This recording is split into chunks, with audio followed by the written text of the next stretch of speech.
Hello friends, welcome to Sasi's kitchen. இன்றைக்கி பூரன் போலி எப்படி செய்கிறதுன்னு பார்க்க போகிறோம். கடலைப்பருப்பை நல்லா வேக வச்சு தண்ணி வடிச்சிட்டு அது கூட வெல்லம் சேர்த்து நல்லா பூரணமாக செஞ்சு அது சப்பாத்திக்குள்ளே வச்சு தேய்ச்சி எடுக்கிறது தான் பூரன் போலி. இது ரொம்ப டேஸ்ட்டாக இருக்கும். வாங்க எப்படி செய்கிறதுன்னு பார்க்கலாம். கடலைப்பருப்பை வேக வச்சு தண்ணியெல்லாம் எடுத்துட்டு நல்ல ஒரு கரண்டியில் மசிச்சிருங்க. எந்த அளவுக்கு அந்த மசியல் இருக்கோ அதே அளவுக்கு வெல்லம் எடுத்து ஸ்டவ்வில் வச்சு நல்லா காய்ச்ச ஆரம்பிச்சிடணும். தண்ணி ஆகிடும். காய்ச்ச ஆரம்பித்தோம்னா தண்ணி ஆயிரும். அதுக்கப்புறம் அந்த கெட்டி ஆகிற வரைக்கும் நம்ம வெயிட் பண்ணணும். ஒரு 10 நிமிஷமாவது ஆகும் கெட்டி ஆகிறதுக்கு. அது கூட கொஞ்சம் ஏலக்காய் பவுடையும் போட்டுட்டு நல்லா காய்ச்சுங்க.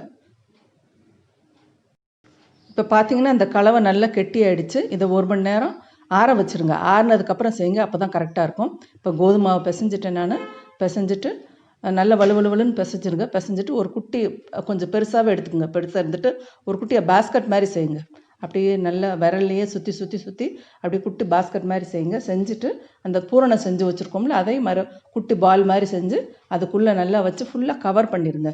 நல்லா உள்ளே அம்மிக்கு நல்லா கவர் பண்ணிடுங்க. கவர் பண்ணிவிட்டு அப்படியே கொலக்கட்டை மாதிரி செஞ்சு அது மேலே இருக்கிற எக்ஸ்ட்ரா இருக்கிறத எடுத்துருங்க. இல்லாட்டி ரொம்ப கெட்டியாக இருக்கும். ஸோ அந்த எக்ஸ்ட்ரா இருக்கிறத எடுத்துருங்க. எடுத்துட்டு ஜென்டிலாக தேய்ங்க. ரொம்ப அழுத்தி தேய்ச்சிடாதீங்க. அந்த பூர்ணமெல்லாம் வெளியில் வந்துடும். கொஞ்சோண்டு லைட்டாக மாவு போட்டுட்டு ஜென்டிலாக தேய்ங்க. இப்போ தேய்ச்சாச்சு. அப்புறம் எப்பயுமே சப்பாத்தி போடுற மாதிரி சப்பாத்தி போட்டு எடுத்துடலாம். இப்போ பாருங்கள், கீழே ஒட்டாமல் வருது. பாருங்கள், கீழே ஒட்டாமல் வருது. இவ்வளோக்கு நான் மாவு கூட நிறைய தேய்க்கலை. கல் காஞ்சிருச்சுப்போ இப்போது போடலாம் சப்பாத்தியை. எடுத்த உடனே எண்ணெய் ஊற்றிடாதீங்க. ஒரு பக்கம் அடுத்த பக்கம் திருப்பி போடுங்க. அடுத்த பக்கம் நல்லா காஞ்சதுக்கப்புறம் எண்ணெய் ஊற்றுங்க. எண்ணெய் கொஞ்சம் தாராளமாக ஊற்றுங்க. ஈவன் நெய் கூட சேர்த்துக்கலாம், ரொம்ப நல்லாயிருக்கும். இந்த 2 பக்கம் காஞ்சிருச்சு. இப்போ நம்ம எண்ணெய் ஊற்றுறோம்.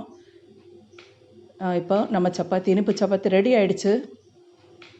இப்போ இந்த வீடியோ பிடிச்சிருந்துச்சுன்னா மறக்காமல் சப்ஸ்கிரைப் பண்ணி லைக் பண்ணி ஷேர் பண்ணுங்கள். வணக்கம். வாழ்க வளமுடன்.